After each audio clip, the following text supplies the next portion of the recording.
ನಮ್ಮ ದಿನನಿತ್ಯದ ಬದುಕಿನಲ್ಲಿ ನಾವು ಮಾಡುವ ಪ್ರತಿಯೊಂದು ಕೆಲಸದ ಹಿಂದೆ ಒಂದು ಗುಪ್ತ ಸಂಕೇತ, ಒಂದು ಹಿಡನ್ ಕೋಡ್ ಅಡಗಿದೆ ಅಂತ ಹೇಳಿದ್ರ ನಂಬ್ತೀರಾ? ಹೌದು, ಅದು ನಾವು ಮಾಡೋ ಅಡುಗೆಯಿಂದ ಹಿಡಿದು ನಾವು ಕಟ್ಟೋ ದೊಡ್ಡ ದೊಡ್ಡ ಬಿಲ್ಡಿಂಗ್ಗಳವರೆಗೂ ಎಲ್ಲದರ ಸಕ್ಸೆಸ್ ಅಥವಾ ಫೇಲ್ಯೂರ್ ಅನ್ನು ಇದೇ ಕಂಟ್ರೋಲ್ ಮಾಡತ್ತೆ. ಬನ್ನಿ, ಇವತ್ತು ಆ ಸೀಕ್ರೆಟ್ ಕೋಡ್ನ ರಹಸ್ಯವನ್ನ ಒಟ್ಟಿಗೆ ಭೇದಿಸೋಣ. ಎಂದಾದರೂ ಯೋಚನೆ ಮಾಡಿದೀರಾ?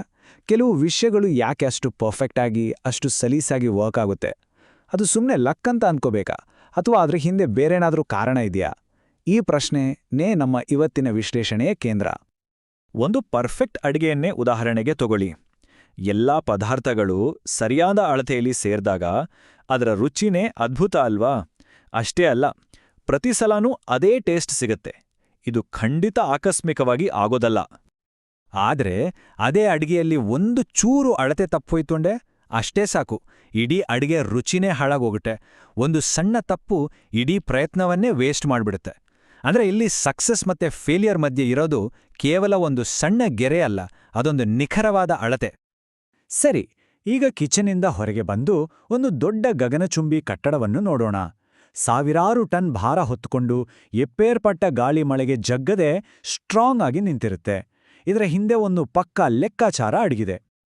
ಆದ್ರೆ ಆ ಪಕ್ಕಾ ಲೆಕ್ಕಾಚಾರದಲ್ಲಿ ಒಂದು ಸಣ್ಣ, ಅತಿ ಸಣ್ಣ ತೇಡ ಆದರೂ ಹಬ್ಬಬ್ಬ, ಪರಿಣಾಮ ಊಹಿಸಕ್ಕೂ ಆಗಲ್ಲ. ಇಡೀ ಕಟ್ಟಡವೇ ನೆಲಸಮ ಆಗ್ಬೋದು. ಕಿಚನ್ನಲ್ಲಿ ಆದ ತಪ್ಪಿಗಿಂತ ಇದು ಸಾವಿರಾರು ಪಟ್ಟು ದೊಡ್ಡ ದುರಂತ.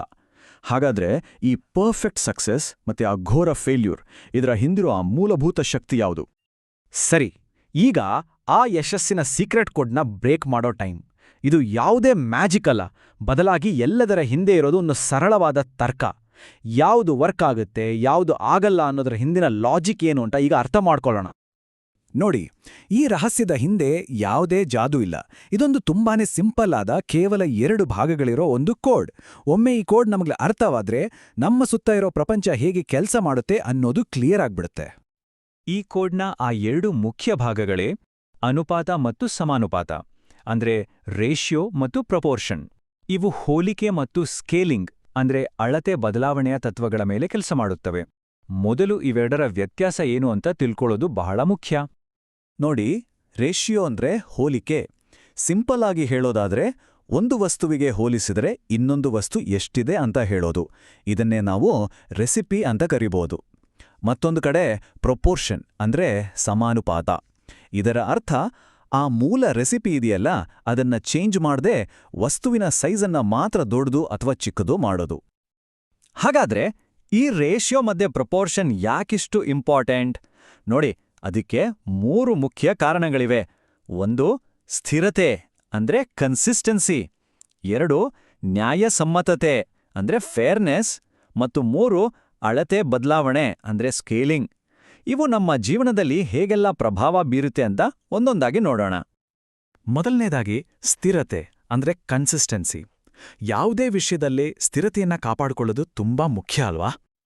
ಕನ್ಸಿಸ್ಟೆನ್ಸಿಯ ಮುಖ್ಯ ಉದ್ದೇಶ ಏನು ಅಂದ್ರೆ, ಯಾವುದೇ ವಸ್ತು ಪ್ರತಿ ಬಾರಿಯೂ ಒಂದೇ ರೀತಿ ರುಚಿ, ನೋಟ ಅಥವಾ ಕೆಲಸ ಮಾಡಬೇಕು.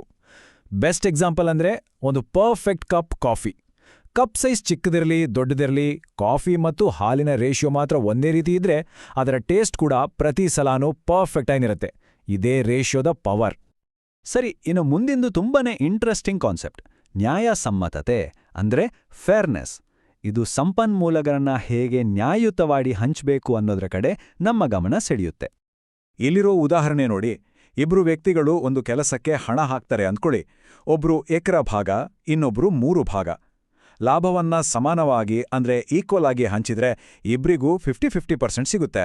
ಆದ್ರೆ ಪ್ರಪೋರ್ಷನಲ್ ಆಗಿ ಅಂದ್ರೆ ಸಮಾನುಪಾತದಲ್ಲಿ ಹಂಚಿದ್ರೆ ಏನಾಗತ್ತೆ? ಅವರವರ ಕೊಡುಗೆಗೆ ತಕ್ಕಂತೆ ಒಬ್ರಿಗೆ 25% ಮತ್ತು ಇನ್ನೊಬ್ರಿಗೆ 75% ಸಿಗುತ್ತೆ. ಹೇಳಿ, ಇದಲ್ವಾ ನಿಜವಾದ ನ್ಯಾಯ?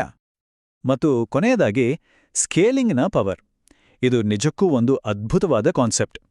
ಸಣ್ಣ ಐಡಿಯಾದಿಂದ ಬೃಹತ್ ಪ್ರಮಾಣದವರೆಗೆ ವಸ್ತುಗಳನ್ನ ಹೇಗೆ ನಿರ್ಮಿಸಲಾಗುತ್ತೆ ಅಂತ ಇದು ವಿವರಿಸುತ್ತೆ.